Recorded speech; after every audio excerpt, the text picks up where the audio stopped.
como é que a gente pode é, estudar estatística, né? Como é que nós podemos investigar as estatísticas. E deixando claro que essa investigação, ela não parte de uma investigação matemática, tá? Ela não é uma investigação que vai ter o seu foco apenas nos números. Eles também podem fazer parte da pesquisa entre a estatística e a educação ou a história da educação.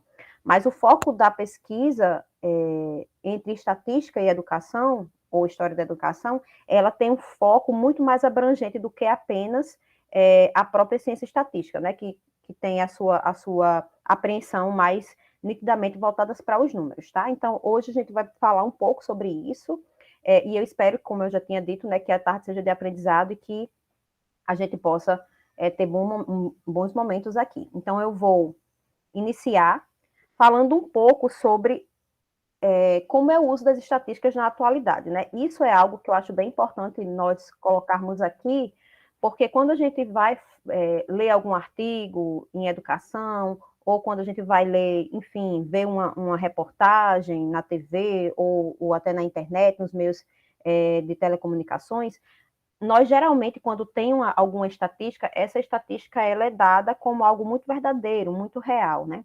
E aí, nós temos aqui alguns pontos que precisam ser colocados, certo? Então, Conceição 2008, ela coloca que após avaliar inúmeros artigos que derivaram, né, de pesquisas da área das ciências médicas.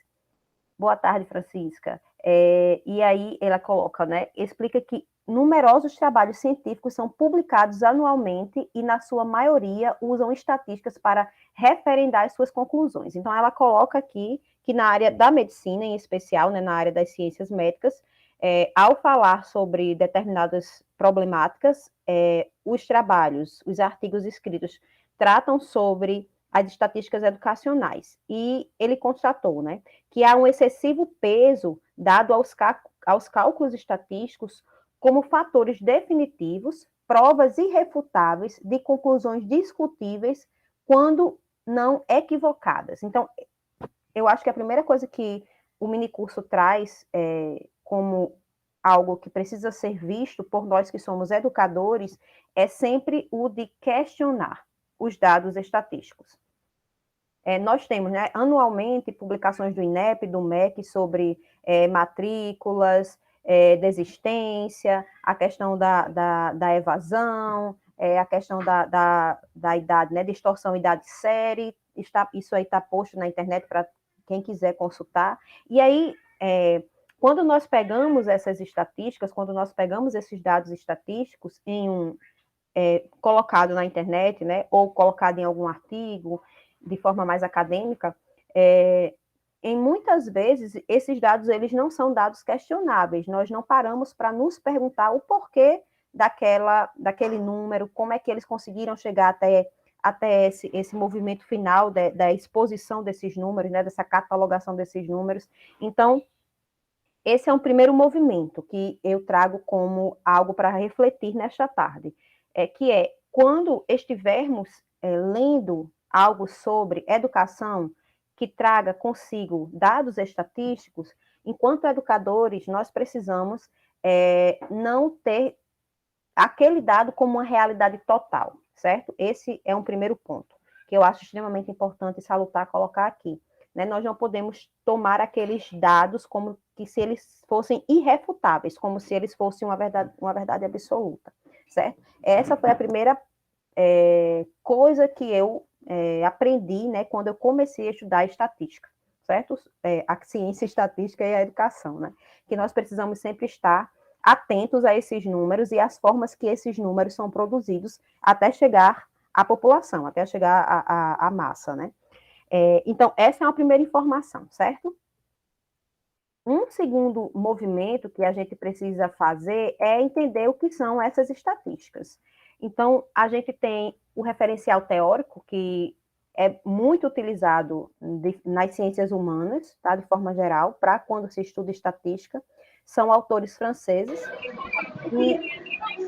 e um deles é o Besson, né, o Jean-Louis Besson, ou Besson, E esse livro dele é um dos poucos que são traduzidos para o português, e ele diz assim, as estatísticas elas não podem ser tratadas como realidade ou como verdadeiras ou falsas, devendo ser percebidas como um conhecimento relativo. Logo, é possível entender que seus dados não são neutros. Então, esse é um outro ponto bem importante. Não está ouvindo, Andréa? Como é que está o áudio, Francisca, para vocês? Aqui está ok. Tá ok, Nara. Tá ok? Talvez, André, você precise sair e entrar novamente. Às vezes é o Meet que não no caso de você, né, que entrou, não tá dando alguma interferência. Talvez se você entrar e sair novamente, dê certo. Bom, e aí, eu acho que ela não está me ouvindo. Alguém pode colocar no chat, por favor, Francisca, você pede para ela sair e entrar novamente? E aí, então, a gente pensa, né, que as estatísticas, elas são algo muito neutro, porque a gente tem uma mítica de que o número ele tem uma neutralidade, porque na matemática, por exemplo, tudo é exato, né? E a gente parte desse pressuposto porque está enraizado e naturalizado em nós de que os números eles são reais, que eles são dados, que eles são certos, que eles não podem ser questionados. Mas quando nós começamos a nos debruçar sobre a ciência estatística, nós precisamos, e aí começamos a entender que não é bem assim. A primeira coisa que impacta, né, na gente, quando a gente se debruça sobre esses números e sobre a temática da ciência estatística, é que a gente aprende que esses dados eles não são neutros. Eles vão sempre ter uma produção muito articulada e muito bem pensada por trás das publicações. Né? Quando as publicações chegam para a gente, elas já chegam ali prontas. Mas qual foi o passo a passo que foi feito para que ela pudesse estar da forma que ela está quando ela se apresenta para a população?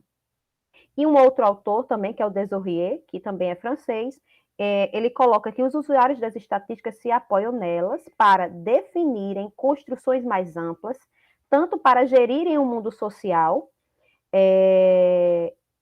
tomarem decisões, repartirem os recursos e ajustá-los aos fins, como para argumentos no quadro de um debate. Então, a gente pode tanto ter o uso da estatística para gerir esse mundo social, para tomar decisão, como também para servir de argumento no quadro de debate. E aí a gente passou por um processo político eleitoral agora, né? E muitas vezes esses números eles são usados nas questões desses debates, nessas questões políticas, para falar de algo da realidade, trazer determinados elementos, determinadas informações.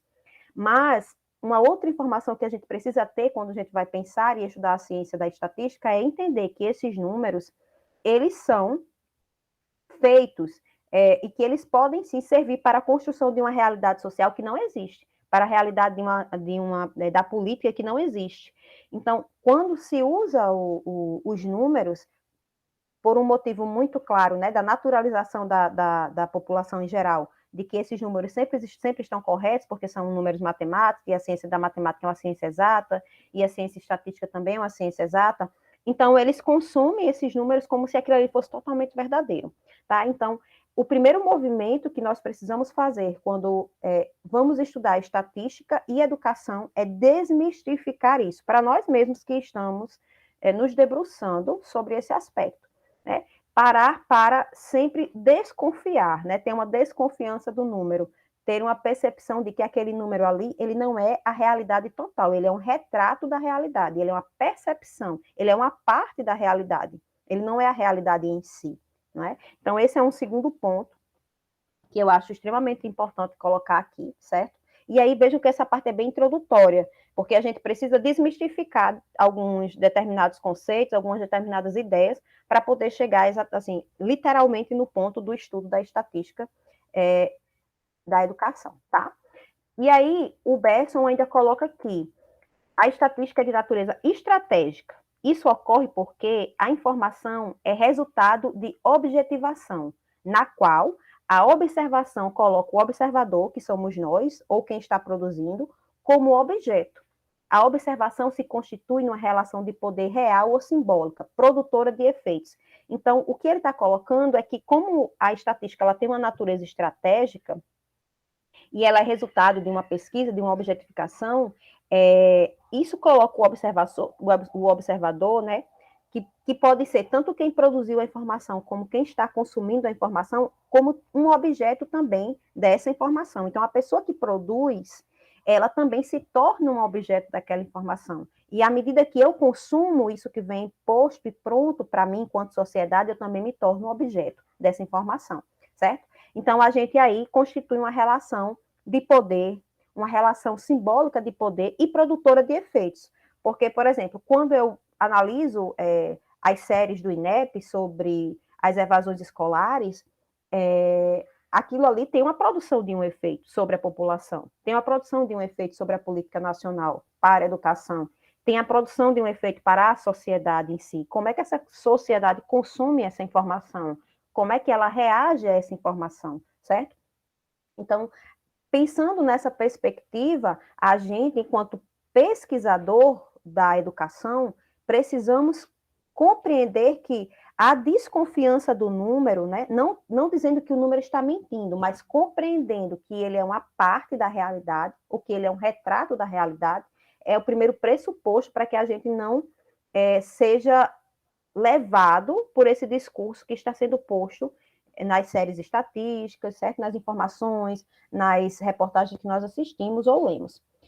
E aí ele termina dizendo, né, aqui nesse ponto, além disso, o observador não se deixa observar facilmente. Quem é o observador, nesse caso aqui? O Estado, o grande produtor e consumidor de informações sobre a sociedade, se dissimula.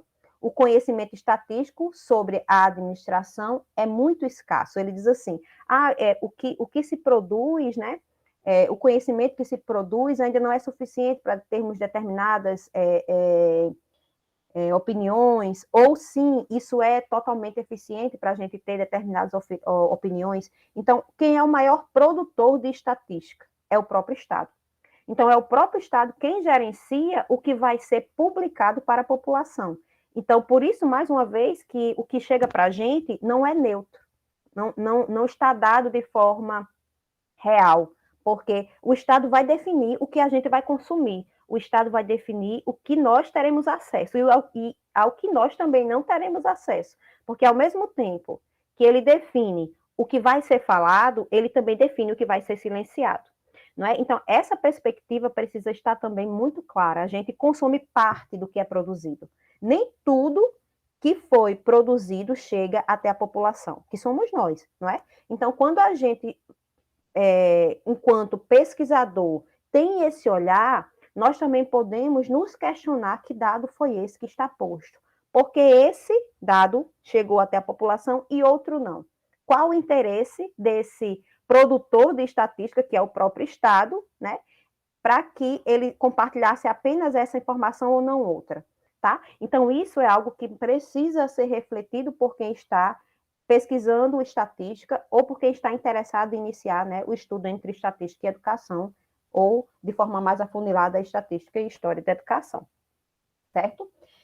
Acredito que está ficando claro, né? Se vocês forem tendo dúvidas, gente, vão colocando aí no chat que Francisca vai fazendo o apanhamento, certo? E aí,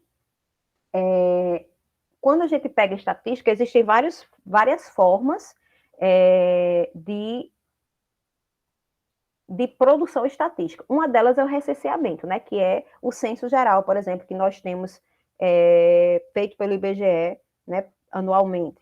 A população brasileira, certo? Pessoas que são alfabetizadas, que não são, enfim. E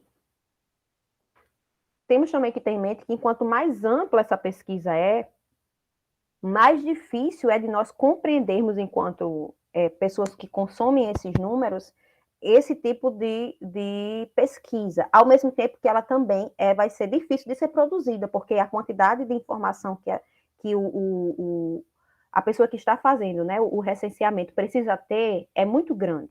E aí o Besson, ele coloca para a gente que toda a observação estatística ela é afetada por um certo grau de inexatidão, cuja estimativa é incerta.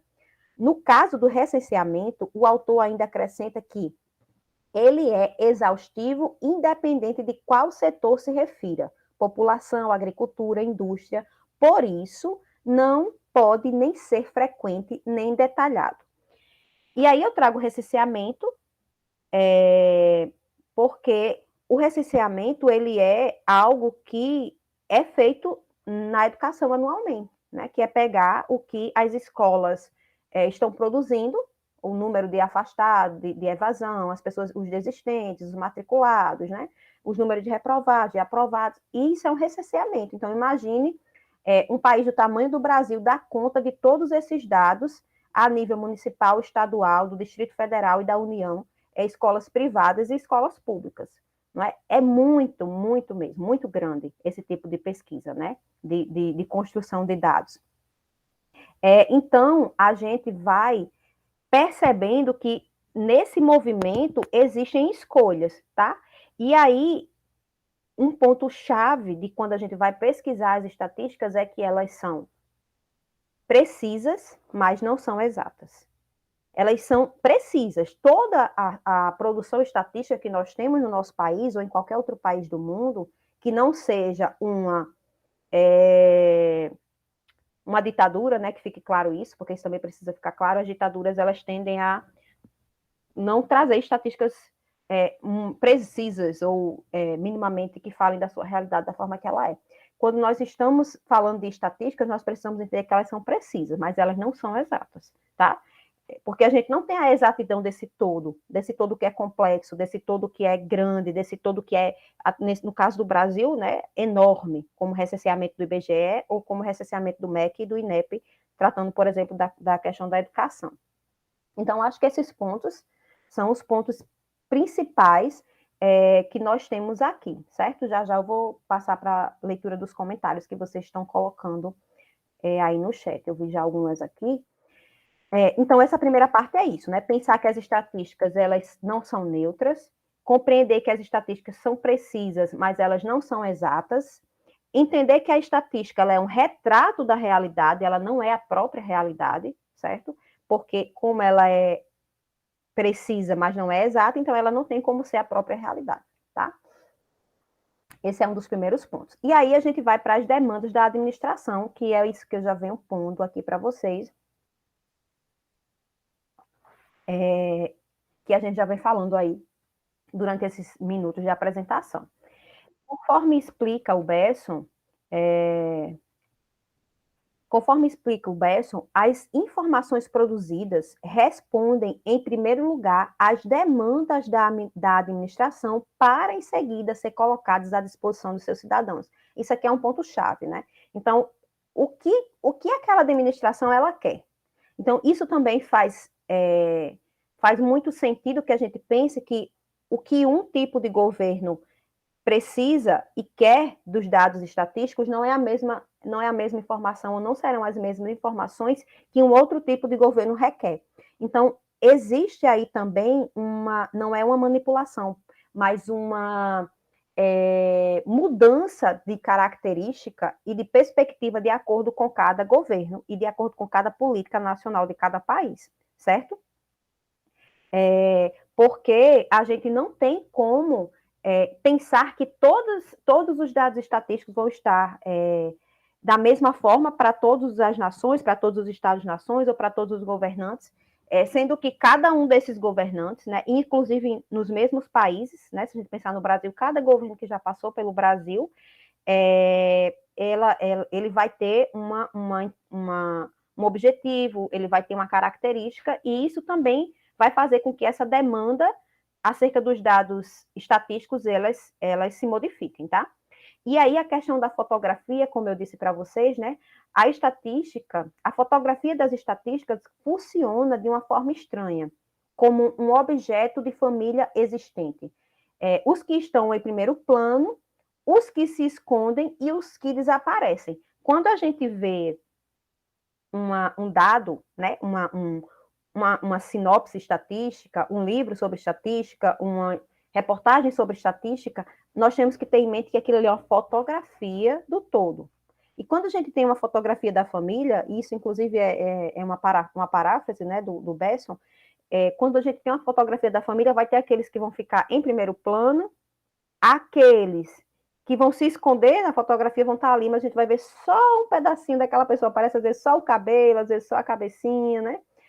E vão ter aquelas pessoas que simplesmente não aparecem na fotografia, podem até estar por trás de alguém, mas não estão aparecendo, e aqueles que realmente não vão para a foto, certo? Então, por isso que quando a gente fala das estatísticas, nós precisamos compreender que elas são uma parte do todo. Uma parte que muitas vezes é uma parte muito pequena, né? Que é uma parte muito central, muito focada, tá? Então, por isso que ele diz que a fotografia das estatísticas, ela funciona dessa forma estranha, porque vão ter dados, ou vão ter números, cifras, que vão chegar à população muito saltantes, né? Pulsantes ali para a nossa leitura. Vão ter outras que vão ficar ali meio nos subentendidos, nos subtextos, e vão ter outras que não vão aparecer. E tudo isso diz respeito ao tipo de demanda do Estado. O que esse Estado quer produzir? O que esse Estado quer passar para as pessoas? O que esse Estado quer que as pessoas visualizem daquelas cifras estatísticas? Quais são as conclusões que o Estado quer que a gente tire ao fazer a leitura breve de alguma cifra estatística, certo? E aí, muitas vezes, é o que acontece na população geral, esses dados eles chegam já bem mastigados, numa reportagem. As pessoas não param para fazer uma leitura das sinopses estatísticas do MEC e do INEP, a não ser que ela seja um professor, um gestor de uma escola, por exemplo, né? De forma geral, a gente não se debruça sobre esses números, a grande maioria da população, ou a maioria da população, certo? Então, quando a gente vê uma reportagem, aí a perspectiva e a característica é que ela já chega muito mastigada. E o que ficou? As entrelinhas, para além do que já deixou de ser posto na própria produção do que vai chegar para a gente, quando a gente recebe isso de uma terceira pessoa, né, de um terceiro, nós já perdemos algum tipo de informação que estava naquela produção que nós não consumimos diretamente. Então, as informações elas vão se perdendo, né? Por isso que o Besson ele fala que existe um estranhamento dessa fotografia, existe algo estranho nisso, em especial quando a gente consome dessa forma, de não ser um consumidor mais direto, ou de não compreender como é que essa ciência, a ciência estatística, ela realmente se produz, tá? E aí, agora, a gente vai pensar sobre a relação entre a estatística e a educação. Todo esse prelúdio que eu fiz, que não é bem um prelúdio, porque já foi bem extenso, né? É para que a gente entenda que a ciência estatística ela tem uma característica muito evidente, muito clara, e que nós precisamos conhecer essas características, que nós precisamos compreendê-las para que a gente parta para uma pesquisa que trate sobre estatística e educação. E aí, o que eu trago para vocês entre essa relação, né, é que a relação entre estatística e educação ela é uma construção histórica do seu tempo, tá?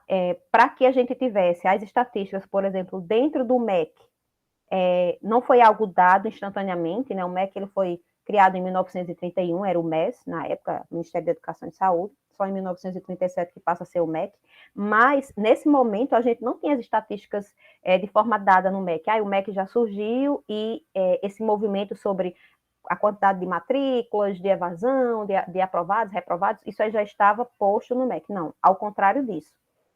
Dentro do Brasil, eu não tenho conhecimento de outros países, né? Mas dentro do Brasil, essa construção ela não foi uma construção fácil, certo? Ela foi uma construção de embates, de combates, para que o MEC pudesse produzir suas próprias estatísticas, para além do que o IBGE já trazia, certo? Para que o MEC fosse um produtor do que do que ele mesmo coloca para a população, que ele pudesse ser aquele que publica, né, que faz as políticas para a educação, ao mesmo tempo que ele pudesse também ser o construtor ou o produtor desses dados, tá? Lógico que a gente vai ver que o que o MEC e o INEP produzem muitas vezes tem a ver com o que o IBGE está produzindo também, mas o próprio MEC tem o seu departamento, seu setor das estatísticas ali, tá? Então, essa é uma produção que foi uma construção histórica de um tempo, né? Em especial década de 30 e 40 ali, nessa luta, numa batalha para que a produção estatística ela realmente se estabelecesse dentro do Ministério da Educação. E a estatística é produzida a partir de finalidades determinadas, a começar de, por exemplo, aí a gente aqui começa a pensar como é que essa estatística ela é produzida. Escolhas feitas dos assuntos que devem ser contabilizados, seleção do que vai compor as tabelas, são aquelas tabelas e quadros que chegam para a gente, a definição das variáveis a serem utilizadas, já eu mostro para vocês o que é uma variável, mas a variável é o que fica geralmente em cima, né? São as palavras que ficam em cima dos quadros, das tabelas.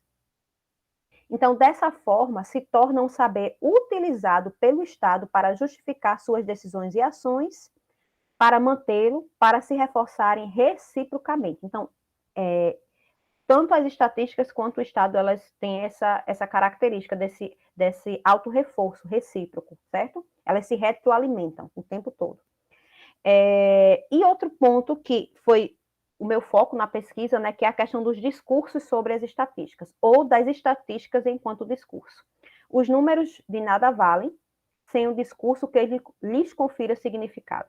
Então, não existe uma validade direta no número se nós não atribuímos um significado a eles, se nós não refletimos sobre ele e produzimos um significado para aquele número. Por isso que anteriormente eu falei que nós perdemos muito quando a gente recebe essas informações muito mastigadas, por exemplo, por uma reportagem. Porque aí aquele repórter, ele vai trazer para a gente um significado que muitas vezes foi o que ele próprio deu, não o que eu daria a partir da minha leitura, no meu consumo dessas cifras estatísticas, certo? Então, aqui existe uma relação entre estatística e educação que está posta no Brasil de forma mais basilar, né, na década de 50, mas a gente tem a década de 30 e a década de 40 aí, em especial a década de 40 servindo como uma década de produção de estatísticas inclusive anteriores, porque pouca coisa tinha se produzido sobre estatística e educação no país até esse momento. Tá certo? Então, a gente está falando do século XX, né? E pouca coisa tinha se produzido sobre estatística e educação. E aí, eu trago aqui para vocês, quando a gente fala de discurso, a gente tem que entender que as estatísticas, elas não estão, ou não são discursos apenas nos números. Elas são discurso por tudo que as rodeia, por tudo que as circula. Então, se existe um número, mas se atrelado àquele número existe uma imagem, se atrelado àquele número existe uma palavra, se atrelado àquele número existe qualquer coisa que possa vir às nossas cabeças agora, isso produz um discurso. Isso constrói uma realidade, certo?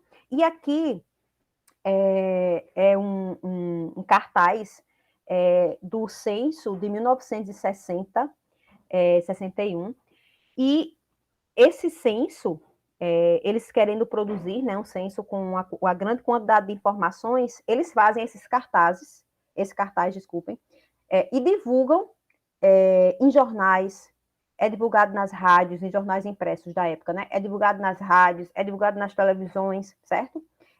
E aí a gente, na tese, por exemplo, a gente pegou essa imagem e nós analisamos essa imagem. Então, quando falamos de estatística também, temos que entender que não é apenas o número que faz parte da pesquisa em educação, tá? Tudo que é o conjunto, tudo que faz parte do que está sendo produzido pelas cifras estatísticas, ou pelo IBGE, ou pelo MEC, ou pelo INEP, vão ser também parte dessa, como é que eu posso dizer, dessa característica ou dessa estratégia para a formulação do número e de como esse número chega até a gente. Então, vocês veem aí, né, que são vários bonequinhos de mãos dadas, inclusive esses bonequinhos são cortadinhos naquelas folhas, né?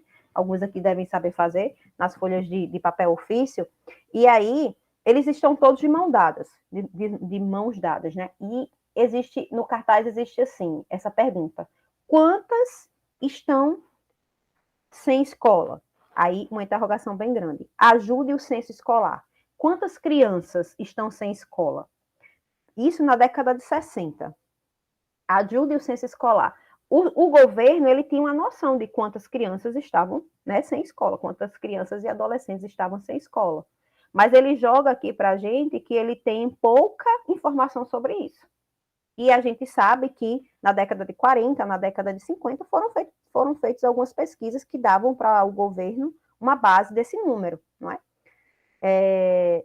Mas aqui quando a gente faz uma leitura muito superficial, a gente pode pensar que não dá para saber quantas pessoas estão sem escolas, quantas crianças estão fora da escola, né? E aí passa até, nesse sentido, se a gente for ler de forma muito rápida, uma certa ingenuidade do Estado. Olha só, né? Ele quer saber quantas crianças estão fora da escola. A gente pode até romantizar essa informação, o que não é o que deve ser feito. Mas perceba que o discurso que se constrói numa imagem dessa pode me atingir de qualquer forma. Eu posso ter um olhar mais, mais estratégico, né, mais analítico sobre ela e percebê-la dessa forma, como um discurso, percebê-la como algo que está posto ali para que a população se solidarize a esse Estado que não tem esse número, mas ele quer ter esse número, mas o que ele está passando aí é que ele não sabe, certo? E aí a gente pode até ser solidário e romantizar esse Estado, né? Pode até chegar a torná-lo mesmo quase que uma pessoa. E essa imagem, né, ela pode dizer muitas outras coisas, porque quando eu trago essa leitura em um jornal, enfim, numa reportagem da TV, as pessoas elas vão, como eu já disse, receber não só a imagem, mas também receber informações, receber outros tipos de discurso que vão fazer com que eu construa uma determinada realidade. Então, o ponto-chave aqui é que, quando eu falo de estatística, eu não estou falando apenas de números, apenas, né? Eu estou falando de todo o contexto que está junto com essas cifras que vão ser produzidas para a população, certo? Então, isso é algo também que a gente precisa desmistificar, que a estatística, quando eu vou estudar estatística, eu preciso me debruçar sobre os números, eu preciso fazer conta, eu preciso não. É muito mais uma relação da gente ver esse todo, né? Lógico que nós vamos nos debruçar sobre os números, mas é mais uma relação mesmo de compreender como foi produzida essa estatística, de saber como é que essa estatística atinge as pessoas, como é que foi se construindo essa realidade que as pessoas tomam como certa e como dada, certo? E aí, o Besson ainda coloca para a gente que as estatísticas elas não se reduzem a uma enumeração, a uma fotografia quantitativa de uma realidade que seria a mesma para todos os observadores, certo? Ou seja, as estatísticas não servem para a compreensão da totalidade, mas para a composição de sínteses com enorme potência para explicar situações complexas. As estatísticas são recursos imprescindíveis para a busca de inteligibilidade, segundo uma autora que nós temos aqui no Brasil, que é a pioneira entre a estatística e a educação, que é Gil, tá? Então, nós utilizamos, ou as estatísticas são utilizadas como esse elemento que precisa da inteligibilidade, né? Que busca a inteligibilidade de alguma coisa. Então, quando a gente está falando sobre educação, a gente está buscando uma certa inteligibilidade no âmbito educacional, né? De forma geral. E aí, as variáveis. As variáveis, como eu já disse a vocês, elas são, deixa eu ver aqui, isso aqui, ó, por exemplo, faixa etária, população, alfabetizável, analfabeta, taxa de analfabetismo, aqui são as variáveis, certo? Quando essas variáveis chegam para a gente, ó, de 5 anos e mais, 10 anos e mais, 15 anos e mais, quem escolhe não somos nós como essas variáveis vão chegar. Quem escolhe são as pessoas que estão produzindo as variáveis, e em especial o Estado, que diz, olha, eu quero que isso, isso e isso seja o centro, né, seja o foco da pesquisa desse ano e seja publicado, não é? Então, o Besson, ele coloca que as variáveis têm uma linguagem e que o simples fato de se encontrarem cruzadas duas variáveis sugerem a existência de uma relação entre elas e orienta a análise para uma explicação desta, certo? O outro ponto é que as variáveis presentes nos quadros, elas são escolhidas entre tantas outras, o que nos leva a refletir o porquê das escolhas dessas, em detrimento das demais, e quais os discursos que se constroem em torno delas. Por que é escolhido um determinado tipo de variável, né? Aqui, por exemplo, eu trago para vocês a sinopse estatística do ensino de segundo grau do ano de 1978, certo? Vocês estão conseguindo ver bem aí? É porque não é nítida a imagem, mas dá para ver bem as variáveis? Aqui em cima, ó, unidade da federação e localização. Conseguem ver bem? Silêncio. Rosélia colocou que não. Então, deixa eu ver aqui. Laísa também colocou que não. Deixa eu ver aqui, gente, bem rapidinho. Já organizo agora. Aqui vai ficar melhor para a gente ver.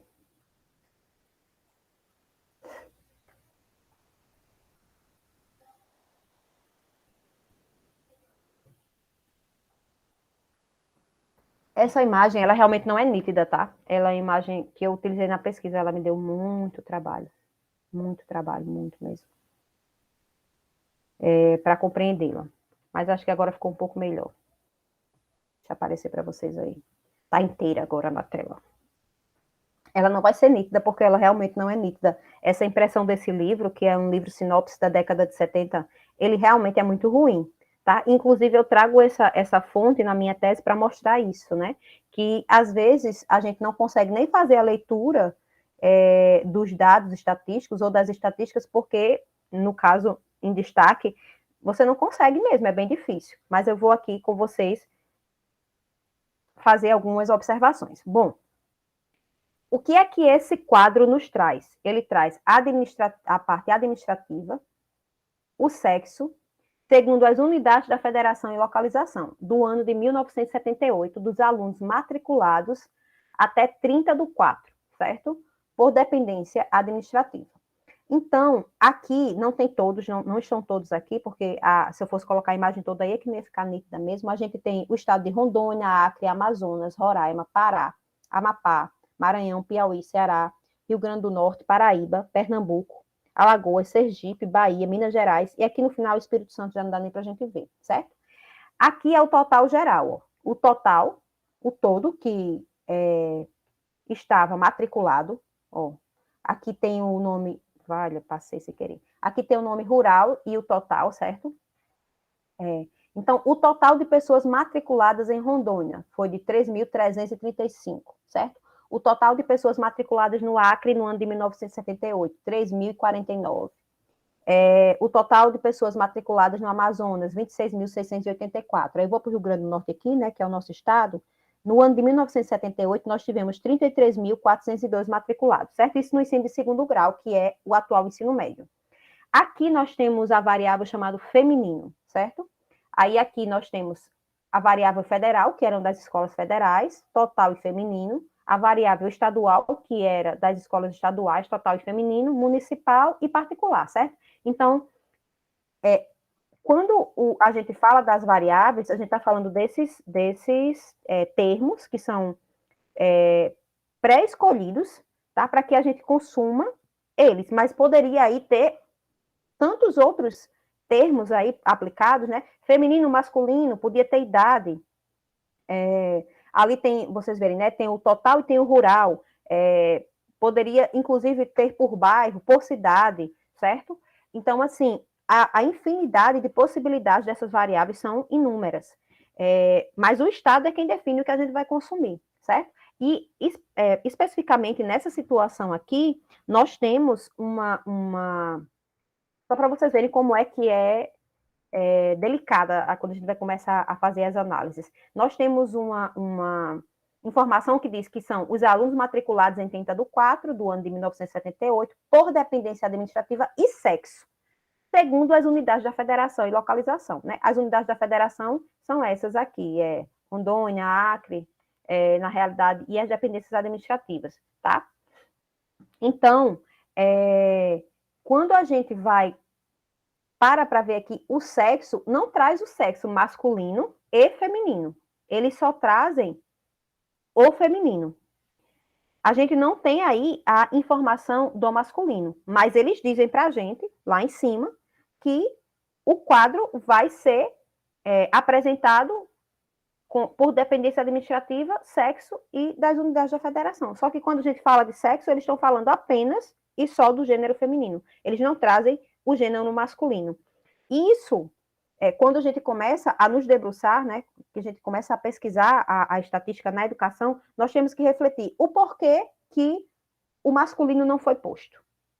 Já que ele estava falando que ia trabalhar com a variável sexo. Se ele está falando que vai trabalhar com a variável sexo, ele deveria ter trazido masculino e feminino, ou vice-versa, certo? Aqui, lá no final, é porque não dá para ver, né? Ele vai trazer o total de matriculados no Brasil, certo? De forma geral. E a gente vai ter a informação que mais da metade das matrículas eram de mulheres, tá? Não deu para colocar aqui, mas eu estou trazendo essa informação para vocês. Dos 22 milhões e alguma coisa que foram matriculados naquele período, no Brasil todo, mais de 11 milhões e quase 12 milhões foram de mulheres, certo? E aí a gente não tem como a gente ter uma resposta de por que o governo, né, que é o produtor da estatística, porque o Estado ele não nos trouxe a informação feminino e masculino, não é? Porque ele não nos trouxe, inclusive, essa informação, porque fica subentendido. Ó. Existe em Rondônia um total de matrícula das mulheres, se 335 mil foi o total de matrícula, e de mulheres a gente tem 1.788, nós temos que fazer a conta para achar o total de masculino, o total de homens matriculados. Né? Então, percebam, eu estou lidando com os números, porque eu preciso lidar, eles estão postos, mas ao mesmo tempo, eu não estou preocupada apenas com o número, mas de entender o porquê que o número ou que a variável masculina não está aí. Então, quando eu faço pesquisa estatística vinculada à educação ou vinculada à história da educação, eu vou ter que ter essa amplitude de não me prender ao número, porque o número, ele também é uma fotografia, ele também é uma parte do todo. Então, o mais importante não são apenas os números, desculpem, mas o importante é a gente refletir o que significa, por que esse número está posto, por que não o masculino ao invés do feminino, ou então por que não trouxe variável, né, já que disseram que ia trabalhar com o sexo, a variável masculino e feminino, qual foi o tipo de conjectura, né, que o Estado quis que eu, Nara, fizesse, qual o tipo de perspectiva, o tipo de conclusão que ele quis que eu tomasse quando ele não trouxe um dado tão importante quanto esse, né? Total de números matriculados de mulheres e total de números matriculados de homens. Então, a gente é uma pesquisa que ela precisa ter esse cuidado, ela precisa ter ir além do que a fonte nos traz. Qualquer pesquisa na área da educação precisa ir além do que a fonte nos traz, né? Mas na parte da questão da estatística, a gente precisa ter isso muito claro. O silenciamento diz muita coisa, certo? E não significa que eu vou descobrir o que o Estado quis com isso. Não, mas eu preciso questionar, eu preciso interrogar, eu preciso perguntar. E a partir desses questionamentos, dessas interrogações, e vinculado com outras fontes que eu possa utilizar, eu posso sim chegar a uma determinada opinião, a uma determinada conclusão, ou não, certo? Porque às vezes a gente não vai encontrar mesmo resposta, porque a gente não tem fonte suficiente, ou porque a fonte que a gente está analisando, ela não é uma fonte totalmente clara. Exatamente, Francisco. Então, a gente tem muito silenciamento aqui, né, por causa do período da ditadura militar. Então, percebam, não é uma questão da gente só olhar para o número, mas da gente ampliar essa visão, da gente realmente se questionar e se perguntar. É uma coisa que tem que estar nos inquietando o tempo todo nas estatísticas. Ela precisa nos inquietar, ela precisa nos levar além, tá certo? Então, vamos dar prosseguimento aqui, porque senão eu vou falar muito, né, meu povo? E o outro ponto são os gráficos. O Besson, ele afirma, né, que os gráficos eles se prestam às múltiplas astúcias de apresentação. A mais grosseira relaciona-se à escolha das unidades utilizadas em cada eixo. Em geral, o leitor é sensível à forma da curva e não vai olhar as unidades. o estudioso continua dizendo que, mesmo um leitor atento que produza correções com um olhar mais minucioso, não dissipará totalmente a impressão visual inicial. E aqui eu trouxe um gráfico para vocês. Né? Então, quando eu fui pegando à medida que eu fui lendo e me apropriando desses pensamentos dos teóricos que falam sobre estatística, eu tive também que me deixar que isso impregnasse em mim. Não é fácil, porque é uma ciência, né, para quem fez outro tipo de curso de graduação, quer seja na área de licenciatura, quer seja numa área mais tecnológica, a gente não tem muita contato com a estatística. Né? A gente tem contato com a estatística de forma cotidiana, a partir de coisas que nós lemos, enfim, que nós ouvimos. Então, ele diz que o gráfico, ele vai tentar dissimular a nossa visão. A gente não vai conseguir, mesmo sendo um leitor atento, dissipar todas as informações e tudo que está colocado nesse gráfico. Os silenciamentos, inclusive, são mais difíceis de compreender, certo? Aqui é fácil, né? Assim, não é fácil, mas esse gráfico é um gráfico simples. Eu trouxe um gráfico pizza bem simples, ó. Aqui a gente vai ter a variável estadual, acredito que vocês estão vendo bem, né? A variável federal, a variável particular e a variável municipal. O que foi que, quando eu comecei a avaliar, chamou minha atenção? E aí eu quero que vocês já comecem a refletir. O que chamou a atenção de vocês aqui? Não é? Quais são os pontos que vocês poderiam analisar a partir do que eu já trouxe, das informações que eu já trouxe, né? Da gente desnaturalizar, da gente desromantizar o número, da gente desacreditar desse número total, real, certo? Ele é exato, mas ele não é real. E aí, quando eu comecei a estudar, a analisar, as primeiras coisas que eu pude ver foi que o estadual ele está oposto ao particular e o municipal ele está oposto ao federal, não é? Percebam no gráfico pizza. Eu comecei a me perguntar por que disso. Por que será que foi feita essa oposição dessa forma, né? A grafia ali, o destaque entre o federal e o municipal, e aí o particular e o estadual, como tinha mais matriculados, eles ficam não ficam, parece, tão destacados, né? Então, foi esse tipo de pergunta que eu fui me fazendo ao longo da pesquisa, não é? Aqui, desculpem, aqui embaixo a gente tem os números da dependência administrativa total do federal, ó, eram 94.468 matriculados, aqui no estadual, 1.102.502, no municipal, 98.053, no particular, 751.523, e aí o total aqui dá 2.036.546 matriculados aqui no ano de 1984, no ensino de segundo grau, que foi a minha pesquisa, né, do ensino, que era o caso, o atual ensino médio. Então, eu comecei a me questionar o porquê dessa disposição do gráfico, né? Porque, por exemplo, o X aqui, né? Eles poderiam ter trazido uma linha inteira. Qual a intenção de trazer um X e não uma bola mesmo? Então, são essas interseções e essas perguntas que eu fui me fazendo ao longo da minha pesquisa. Lógico, olhando também para os números, mas tentando sempre tirar das imagens, tirar dos discursos ou das cifras estatísticas os discursos mais ou menos possíveis, né? Os mais evidentes e os menos possíveis também, sempre tentando compreender e fazer análise nessa perspectiva, tá? Eu vou passando aqui, que eu vou retomar depois, e aí a gente tem, por fim, os quadros. Os quadros, eles contam com excessivas linhas e colunas, para que o olho veja outra coisa que não as diferenças mais toscas. Preocupado com o cuidado de se localizar, o espírito se entrega ao jogo das pesquisas das diferenças e semelhanças. A realidade é multidimensional. O quadro faz com que nos esqueçamos dessa realidade multidimensional. E não pode ser de outra maneira. A nossa linguagem fala da linguagem das variáveis selecionadas, uma linguagem conveniente ou antes imposta pelo quadro. E aí, aqui eu trouxe um quadro mais legível do que aquele anterior lá que que eu coloquei em primeiro ponto, né? Que foi aquele que eu tinha mostrado para vocês.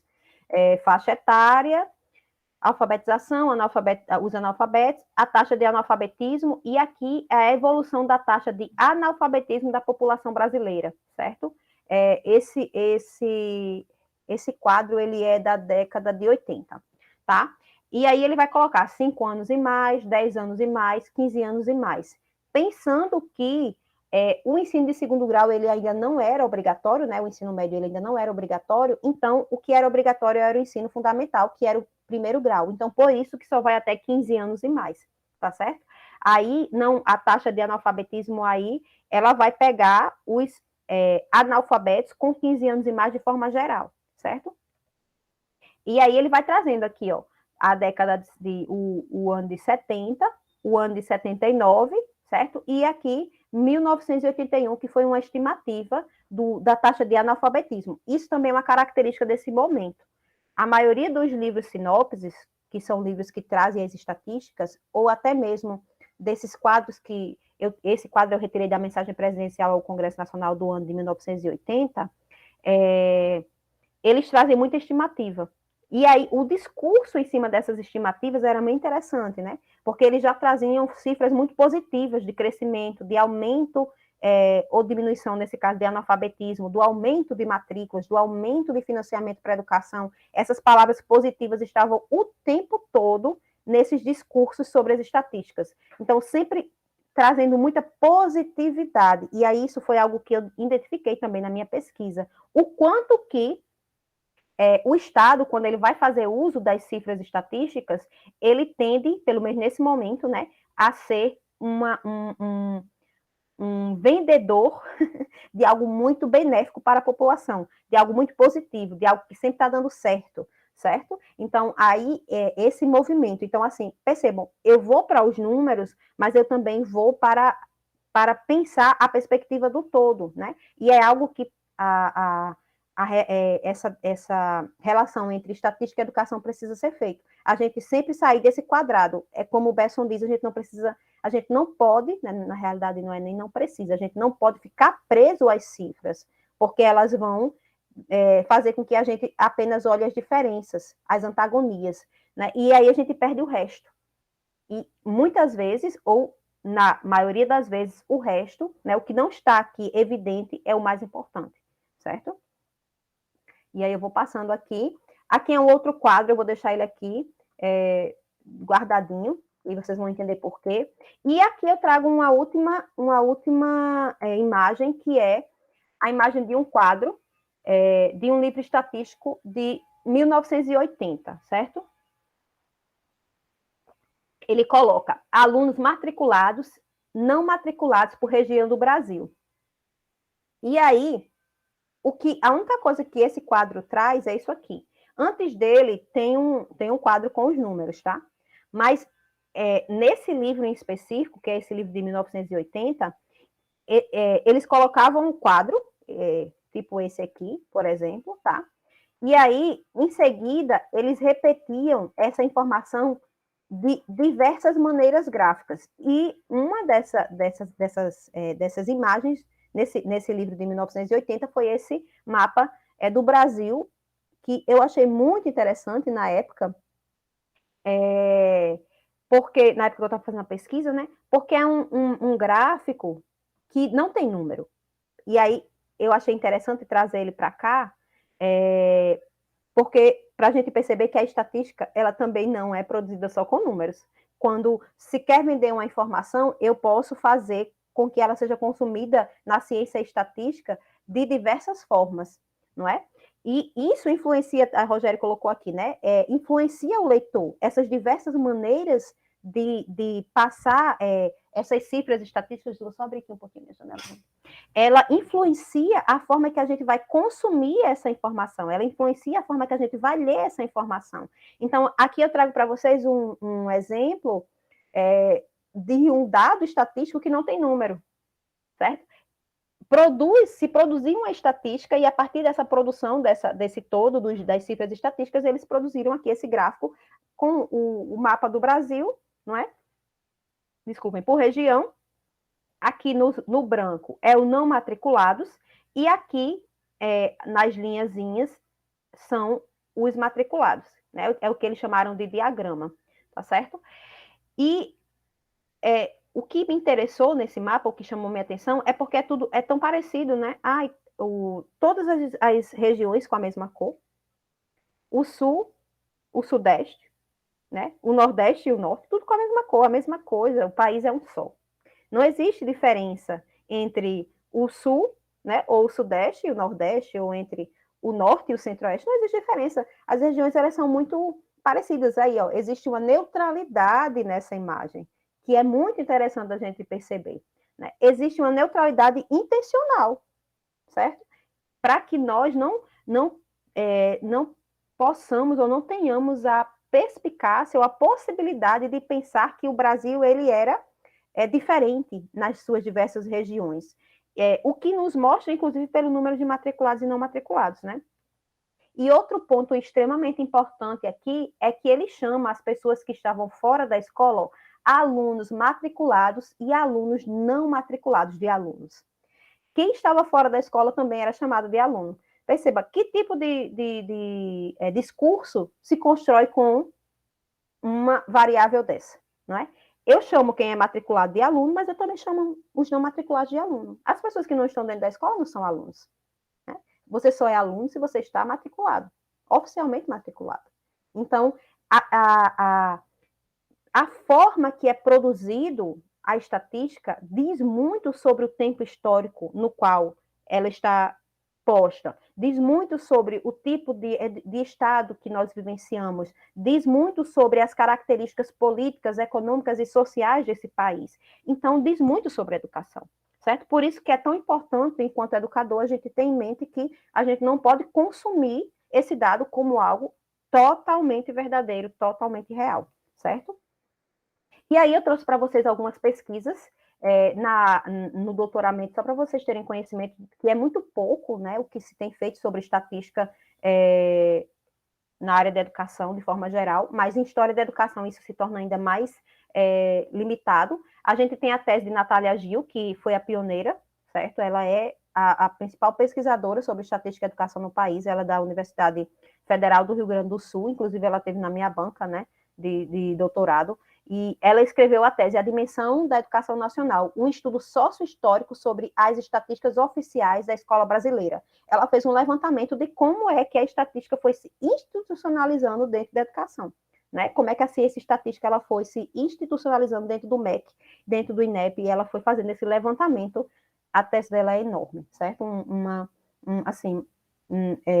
Realmente algo muito detalhado, muito rico de informação, assim, uma pesquisa maravilhosa. A outra tese é de Maria Caldeira Machado, também é bem conhecida. 2016, ela diz: a voz dos números, imagem e representações das estatísticas de ensino na fixação da identidade nacional. Perceba que é totalmente diferente do que a Natália fez. A Natália fez um estudo, um levantamento de como é que as estatísticas foram se institucionalizando dentro do âmbito educacional. A Caldeira Machado, ela vai entender como é que as estatísticas elas serviram de representação, que é um conceito de Chartier, né, para fixar a identidade nacional. Então, como foi que o Estado fez uso das estatísticas para fixar essa realidade nacional, né? Que tipo de representação foi utilizada a partir dessas estatísticas? E a última foi a minha tese, que foi agora em 2022, que é as estatísticas do ensino de segundo grau, um elemento legitimador de poder, e aí eu trabalho já numa perspectiva diferente das duas anteriores, que é a questão não da representação e não do estudo sociohistórico, mas a questão do discurso mesmo, da estatística como um discurso, mas também do que é produzido enquanto discurso em cima dessas estatísticas, né? Sobre essas estatísticas. Então, eu trouxe aqui para vocês perceberem quão amplo é esse campo, né? O quanto ele pode disseminar para as nossas pesquisas. Mesmo que a sua pesquisa não seja sobre estatística, mas o uso das estatísticas dentro de qualquer pesquisa enriquece demais essa pesquisa, não é? Mas sempre com esse olhar atento, de trazer essa pesquisa, de trazer as cifras, mas está dialogando com essas cifras, interrogando essas cifras, se perguntando qual a intencionalidade daquele momento, né, daquela produção estatística para a educação, certo? Então, a gente tem poucas produções na área de história da educação, com relação às estatísticas, isso é fato, né? De forma geral também, sobre o âmbito educacional, existem, mas também não são muitas, certo? Eu estou falando assim, de pesquisas sobre a estatística educacional, né? De pesquisas que trazem estatística, a gente tem um número considerável, mas sobre estatística mesmo, são poucas, tá? E aí, por fim, a gente traz aqui um outro tipo de fonte que também dá para a gente pesquisar estatística, que são os jornais, certo? Eu marquei aqui em vermelho, aqui foi um jornal que, inclusive, eu usei na tese, né? A Câmara destaca Atos da Revolução de 64. Esse jornal é do Diário de Pernambuco, do ano de 1978, e ele vai falar, né, vai tratar da ditadura militar, do golpe militar como revolução, e ele vai dizer que sobre as conquistas da revolução no setor educacional,